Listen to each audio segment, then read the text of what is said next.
Welcome to another edition of Teach the Geek interviews. My name is Neil Thompson.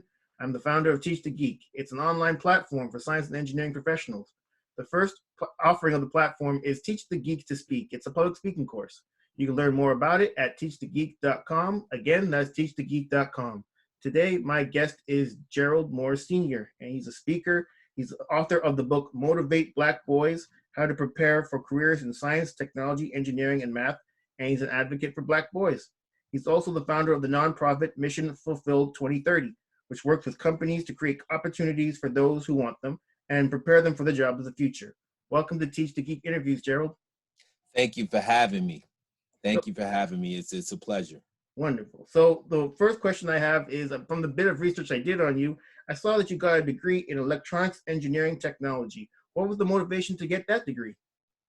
Well, growing up, it wasn't the getting the degree from Norfolk State University did not make me an engineer. I was an engineer at 10 years old. And in that, never forget, I got a spanking one day from my mother. I was about 10 years old. Like back in the day, I had to have the boom box, man. The boom box was the big thing back in the day, which was the radio. And my mother came in my room one day and she had bought me this radio, and the radio was on my dresser, totally taken apart.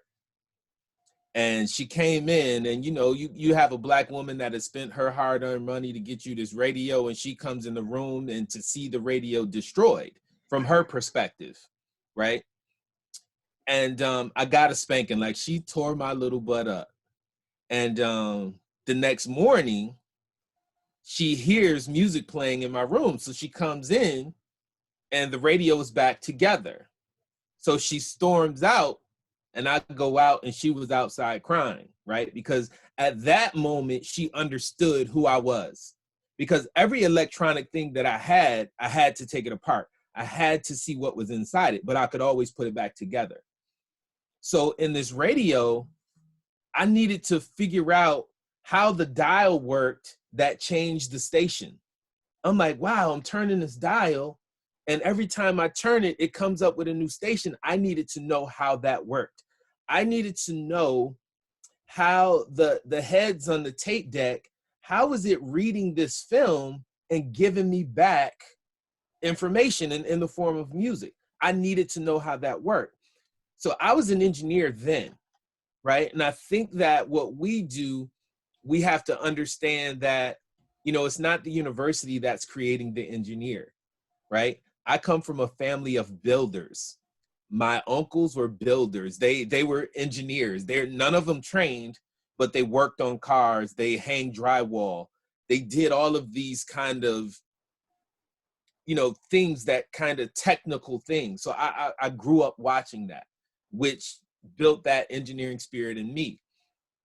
And, having to go through what I went through coming up from a disadvantaged and underserved community as well, like I hit all of the traditional roadblocks that the stereotypical young Black male goes through. And the fact that at 12, had my first police encounter. At 14, I got expelled from school. At 15, I did the Scared Straight program. At 17, I had my first child. When he was 3 months old, I had full custody of him. So at that moment, I realized, all right, I was also a star athlete, right? So I had two paths I could go. But at that moment, I realized that the baseline of my life would be the start of his life, and I needed to get a degree. So I was already into electronics and engineering and that stuff, and I was into car audio design. Like, I was installing elaborate car systems for the drug dealers in my neighborhood at 14 years old. So I kind of had that thing in me. And, going to school to put it on paper, was kind of the best thing for me at that time. So fortunately, I was able to get into Norfolk State, who had an open enrollment policy at that point. But I was a terrible student. I graduated with a 1.69 GPA, which doesn't get you into anybody's engineering program, right? But because Norfolk State had an open enrollment policy, I was able to test into their engineering department. So having the opportunity to get into school gave me the opportunity to test into the engineering department, because I hated school as a kid because it didn't meet my need. Where I was reading engineering books at 12 years old, you know, learning about Christopher Columbus just wasn't something I was interested in. Yeah, I can relate to that too in terms of Christopher Columbus discovering America. I mean, did he really? I mean, he got on a Right. boat and got someplace where people were ready. I discovered the Jack in the Box down the street. You know. Right.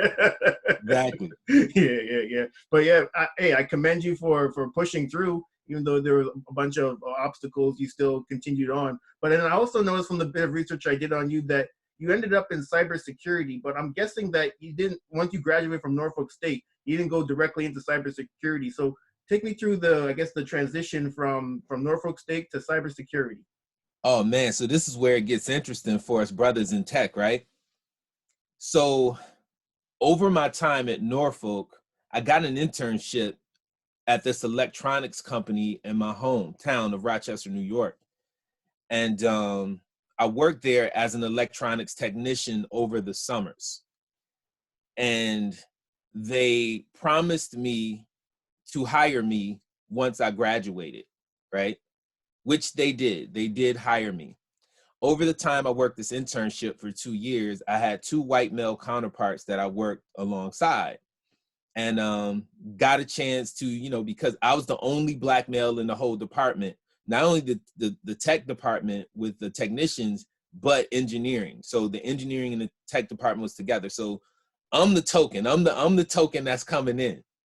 And over that time, like I was really going hard because at that point in my life, I'm like, if I can make a certain type of money, I'm going to change kind of like my future and what I could do.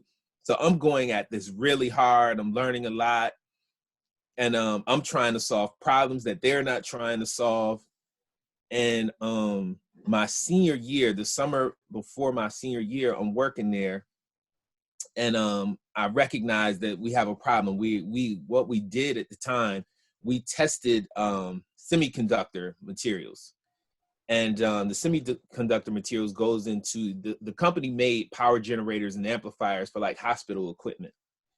So we had this product that was failing. So I figured out that it wasn't the product that was failing, it was our test procedure that was failing. So I actually created a new test procedure and a test kind of what do we call it? Like there was this test module that we used to test this equipment. So I created a new one with this Asian engineer. And what happened from that is we realized that it wasn't the product. We tested out that it wasn't the product, it was the process.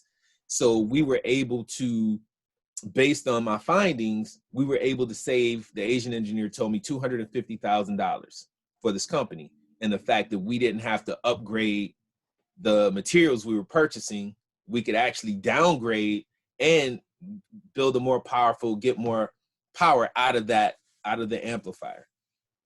So I didn't know this. I did this and I went back to school. I felt like this was my job. This is what I'm supposed to do, right?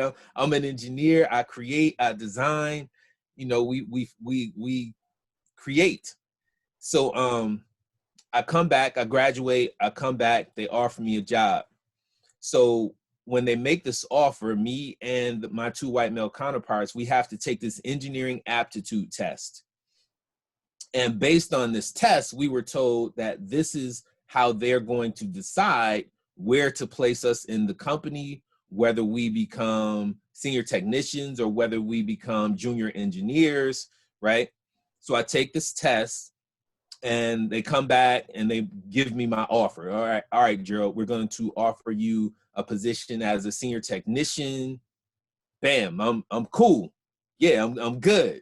Like I'm in engineering, I'm in my field, and I go out to lunch with my white male counterparts, and you know, we're going to celebrate. This is our first jobs out of college, and we're talking, right? So we start talking about the test.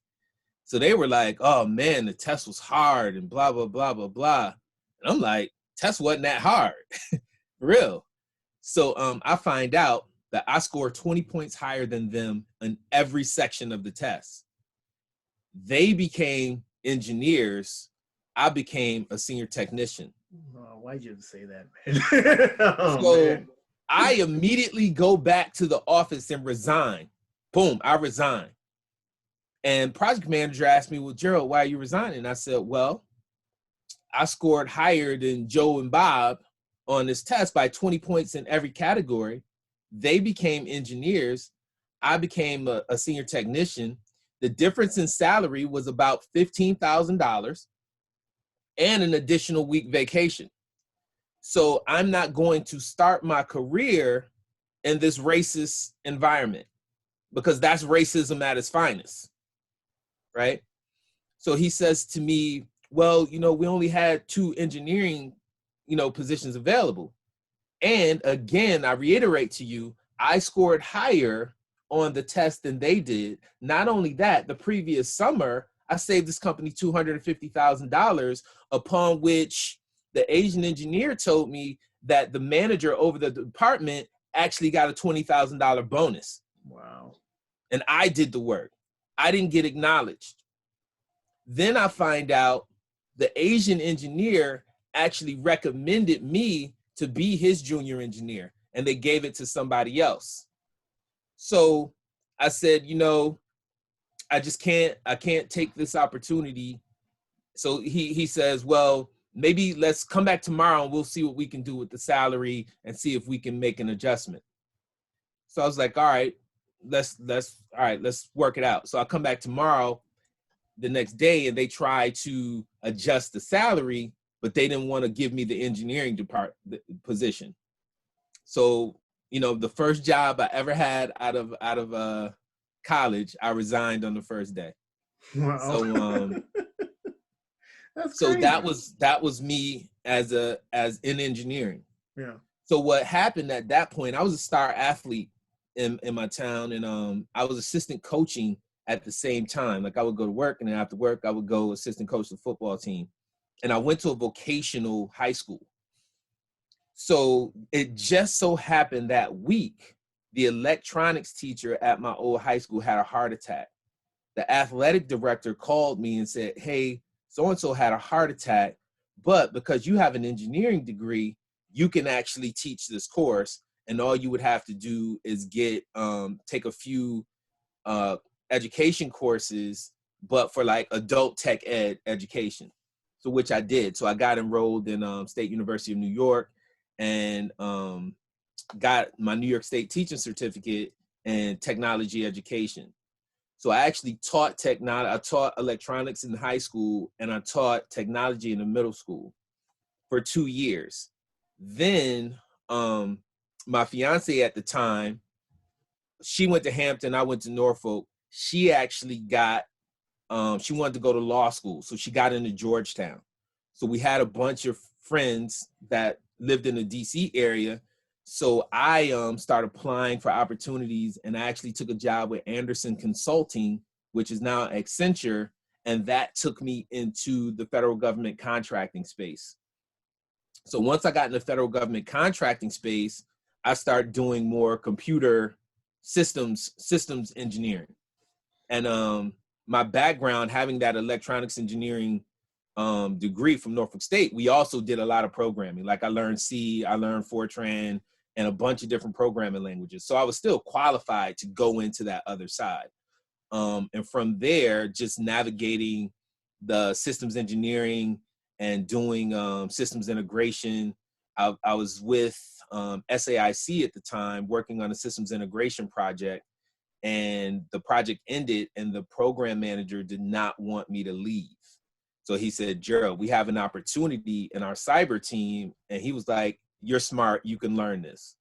And he moved me and gave me a cyber position, and I stuck with it. For the last 15 years, I've been doing cybersecurity. So that's how I got into it. The long story, the full story. I'm standing by it.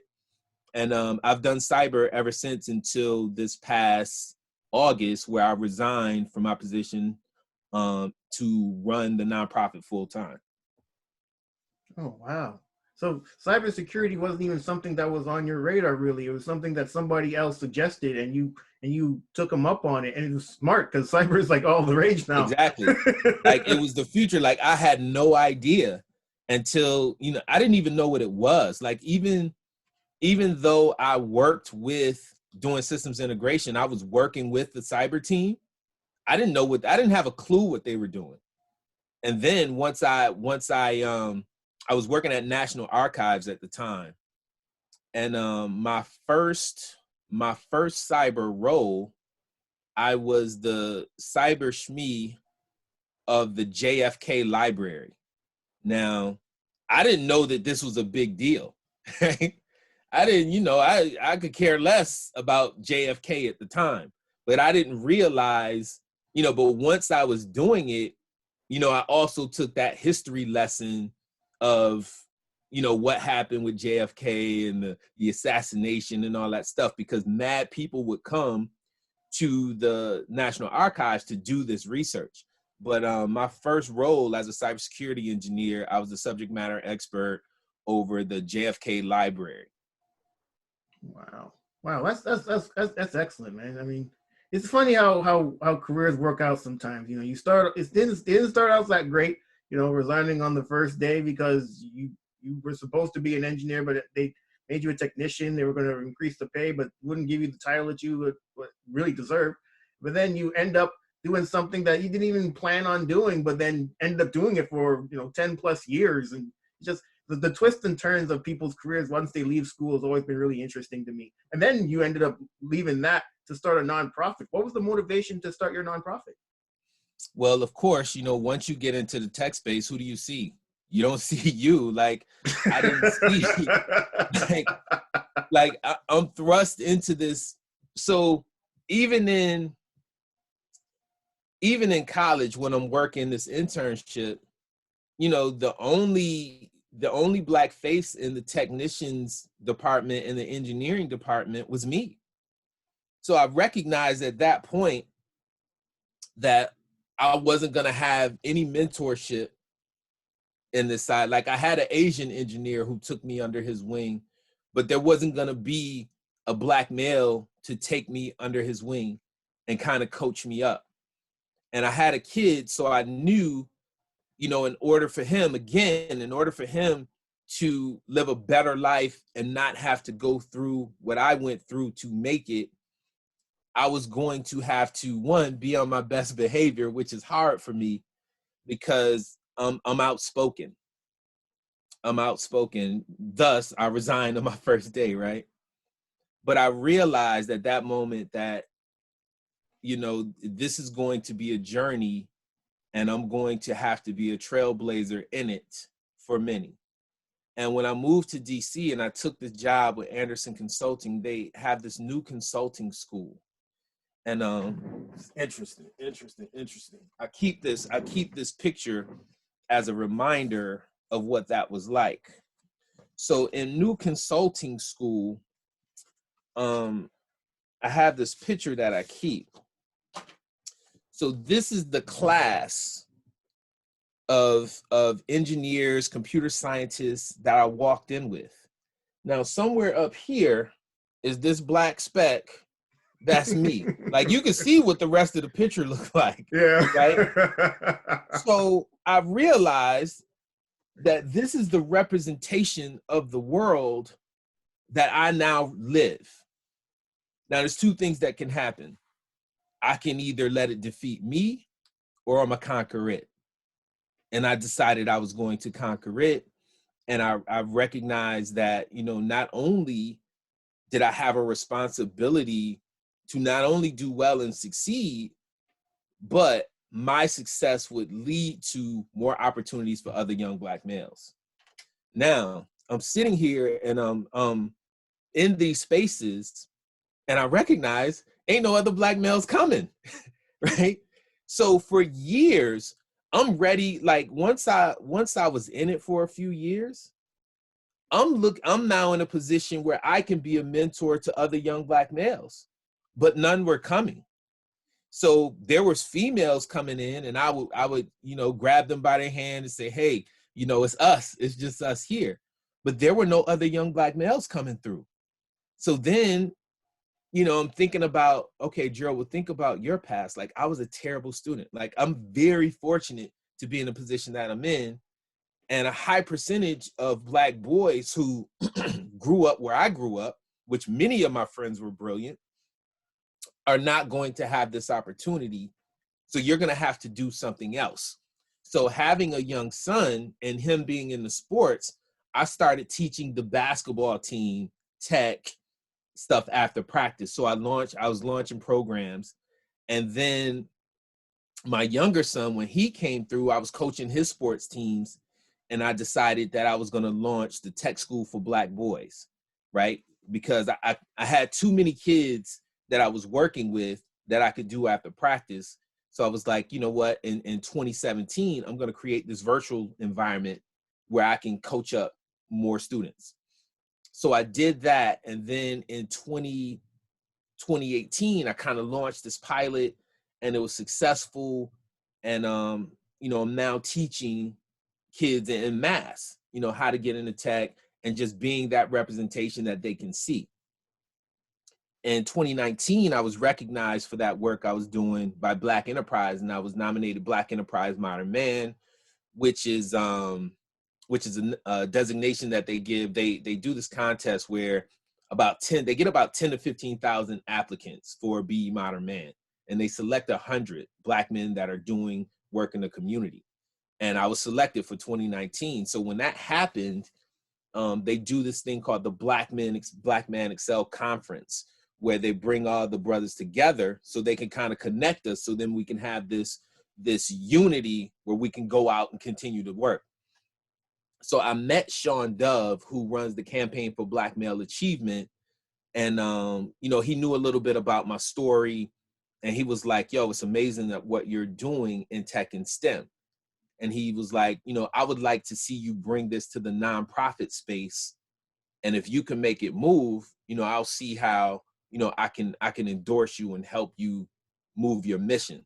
So I launched it in 2019. I got my 501c3 and just continued to do the work. And, you know, today it's kind of taken off. It's kind of taken off. I'm launching programs to get Black boys in STEM. I also have this initiative to get 10,000 Black men in tech to come in and teach what they know. So a big thing in what we're doing is creating opportunities for Black boys to participate in tech and STEM. And not only to do that, but to be taught by Black men in tech. We have a lot of organizations that are doing the coding thing, right? And that's not all what tech is, right? And then the people who are running it are not people that look like us. They're not representative. So we know that, you know, the representation matter. Black men make up less than 5% of the high tech and STEM workforce. Black males make up less than 2% of the public school workforce. I never had a Black male educator my whole K through 12 career until I got to Norfolk State. And that was at HBCU, right? But had I gone to a PWI university, I would have never had a Black male educator. So we have to be disruptive in this space, and the fact that the only way that Black boys are going to get Black males in tech is going to be outside of our school systems. So, and this is where we sit today with the nonprofit. That's how it was kind of born. And we're just trying to take it to the next level and be disruptive as we can. Because if tech is going to be the highest paying jobs in the future, how are we creating them in our schools when we don't have any technicians or engineers in our school buildings? We don't.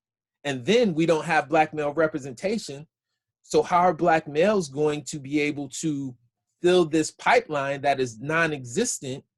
And I feel like this is the system, right? This is the system which we live, where you can continue to subjugate us. You will continue to destroy the Black family, because Black boys won't have the opportunities of the future to bridge that income to wealth gap. Because so if Black males are graduating at 55% across the board, only 10% of them qualify to go into anybody's computer science or engineering space. And then out of that 10%, only 5% of them actually do go into tech or STEM.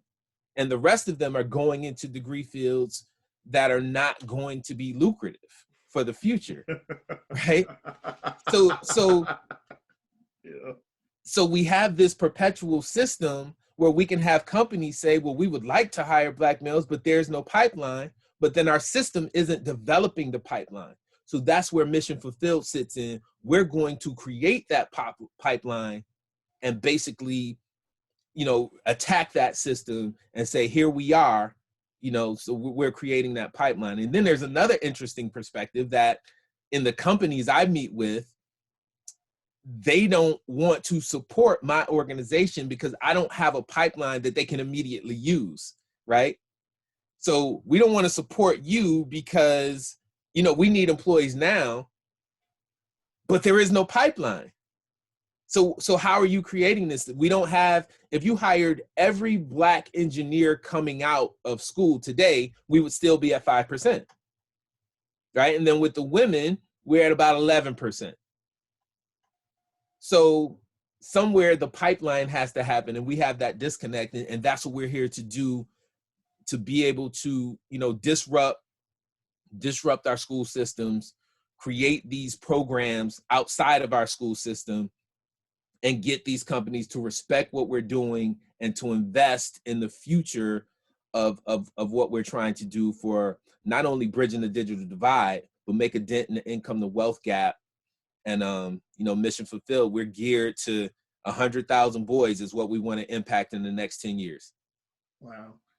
I commend you for doing what you're doing, Gerald, because you're a doer. You weren't somebody who said this is something that somebody else needs to figure out for the Black community, or for Black boys specifically.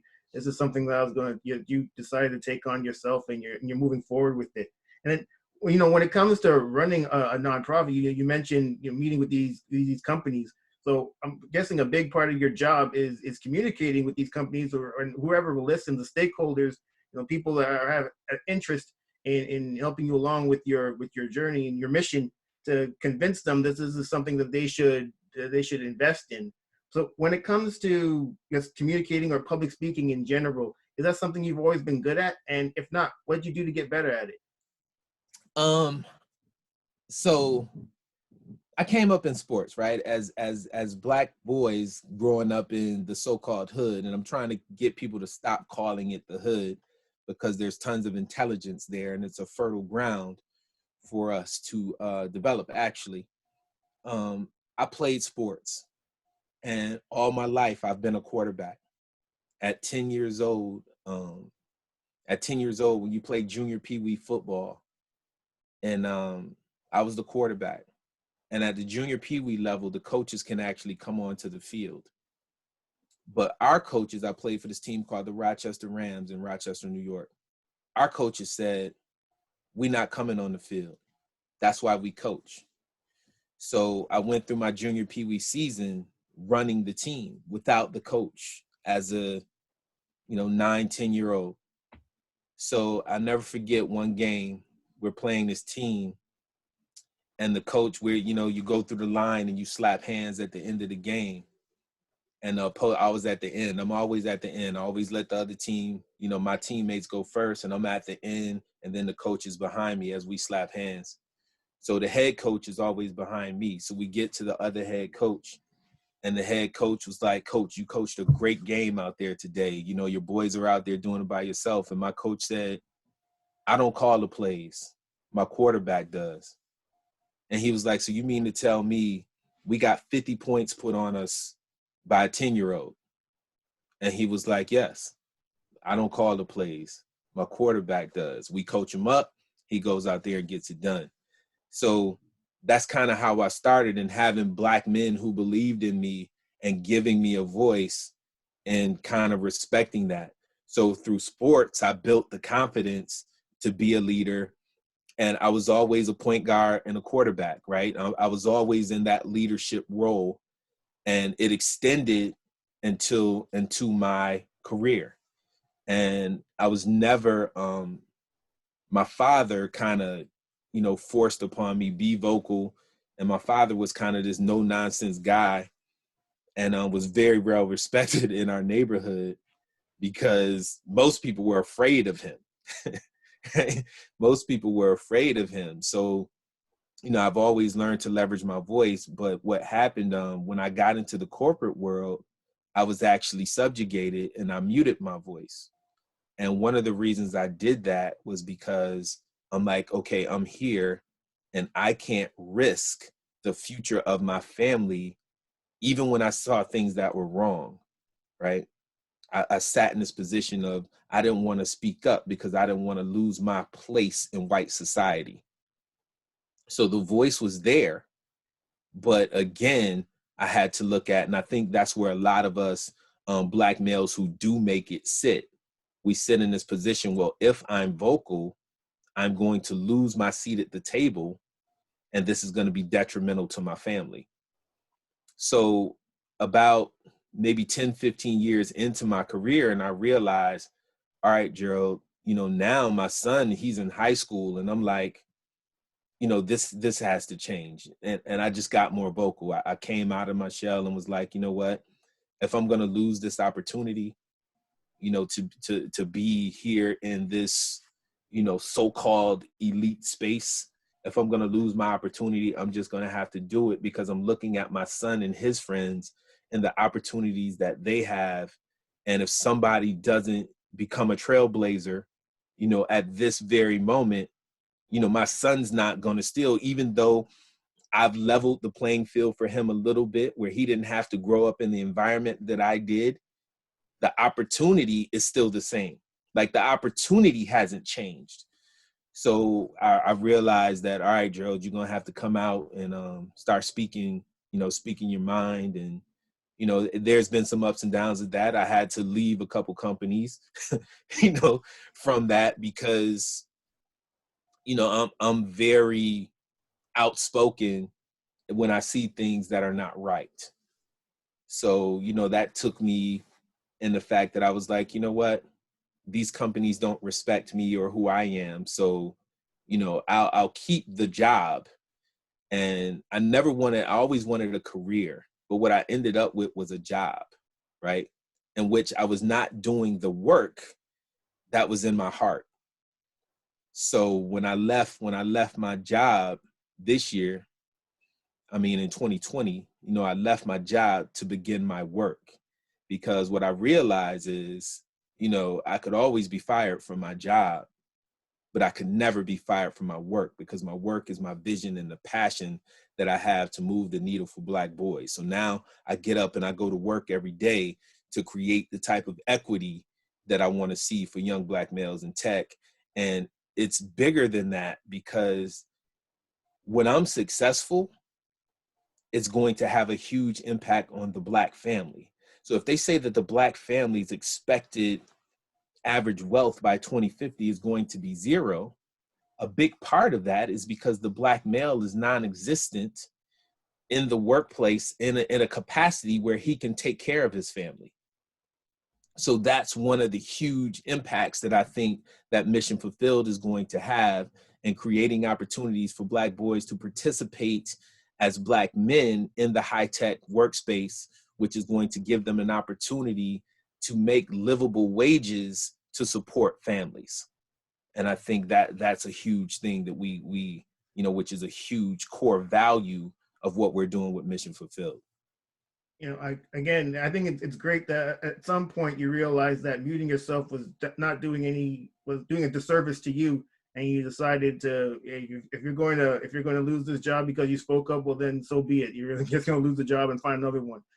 Right. And for the boys that are, or men that will eventually come into the tech space, hopefully they don't go through what you went through in the sense that they feel like they have to mute themselves. They know going in that their voice is just as valuable as anyone else's, and that they speak up. And so when they do actually speak, which is actually important, even just moving up in companies, it's not necessarily the most, the technically sound or the best and the brightest that move up in companies. It's the ones that build the relationships with the decision makers, the people that have the authority and the power to make those decisions. So when it comes to just speaking or just public speaking in general, do you have any tips that you could offer people that want to get better at public speaking or communicating in general? So it depends on the type of person you are, right? So we have people who are introverts, we have people who are extroverts. For a long time, I never really wanted to speak publicly. I had a lot, I was very opinionated, but I never wanted to speak publicly. And, there comes a moment in your life where you have to stand for something. And I think whether you're an introvert, whether you're an extrovert, you get to that point where you're like, you know what? Either I'm going to do something now or I'm never going to do anything. So I would say to those people, if you have a voice, and everybody does, right? That voice does not belong to you. If you have a passion for something that's going to help people, you have to step outside of yourself and help the people. Because if you don't, you're going to regret it, right? And regret will weigh heavier on you than overcoming the fear of not doing it. And I have this Les Brown quote of fear, right? And it's, let me make sure I remember this. False evidence appearing real, right? False evidence appearing real. That's what fear is. So most of us who have fear of something, we have fear because we've made up these barriers that don't even exist, right? And then we build them up. If I say something, this is going to happen. If this, if that, right? When all of that is false. And you know what? I think that Clubhouse, right? Coming back to Clubhouse full circle, is eliminating that, right? Because the only way you could participate is leverage your voice. Like, you can go on any other social media and you can type it in. But in Clubhouse, if you want to join in the conversation, you got to step to the stage and leverage your voice. And I hear so many people saying, they get up there, I'm so nervous. I've never spoke. I'm an introvert. But you're thrust into it. And then once you get there and you realize nobody's going to kill me, nothing's going to happen, you get over the anxiety, right? So I think, taking that first step, and for people out there who are listening and they're making up all these other excuses and why they can't do it, get your camera and start saying what you want to say to yourself. Just start practicing, just go through that personal training. But remember, fear is nothing but false evidence appearing real. It's not there. It's non-existent. So leverage your voice. The world needs to hear you. I'm also an author. I'm a 2-time Amazon best-selling author. I never thought that I would be. I never thought about writing a book until 2018 because somebody said, Gerald, you're one of the thought leaders in the space from how to go from in the inner city to, being an engineer and earning 6 figures by the time you're 26 years old. Like that doesn't happen. Traditionally, it doesn't happen. So you're the thought leader in that space. So you need to tell your story. I believe that everyone has a book in them, which is their voice, and they should tell that story. And a good friend of mine, he said that he told me one day, he said, you're holding talent hostage. And he said, I respect you, but you're holding talent hostage. You have all these abilities. You've always been able to do these things that come naturally to you that I have to work 300% to do what you do. So I want you to think about who you are and the impact that you should have in the world and go take it. And I had to sit with myself on that and say, you know what, you're absolutely right. Because I had all of these barriers in front of me that was stopping me because I was captive to this corporate structure that I didn't want to lose. I didn't want to lose my 6-figure job. I didn't want to be seen as the angry Black man. I didn't want to be seen as all of the stereotypes, especially after what I had already made it through. So, everybody has to leverage their voice. We're at a time in the world where, the human race, we all have to step outside of ourselves to make the world a better and more equitable place for everybody. So that's my thoughts on that. Wonderful. This has been a really insightful conversation. Thank you for being a guest, Gerald. How can people get in touch with you?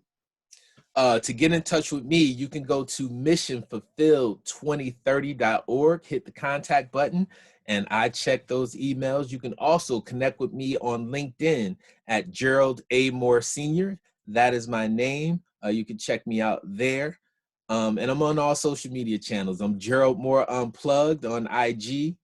And but definitely check out Mission Fulfilled, and we're a great organization. You should definitely take the time to check us out, make a donation. We're doing great things across the country. We have a Chromebooks for Kids initiative that has been amazing. We've helped over 100 kids across the country get the technology that they need in the face of a pandemic. Like, people still don't understand that there are still children out there that don't have the technology that they need to even participate in remote learning. So we're impacting that space. And it's a pleasure to have the opportunity to meet with you today, Neil. And much respect to you, man. And this work is much needed, and you helping put the voice of the people out public, man. So I respect you for that, and grateful, and will come back anytime. Thanks again. Well, everybody, that marks the end of another edition of Teach the Geek interviews. My name is Neil Thompson, founder of Teach the Geek. It's an online platform for science and engineering professionals.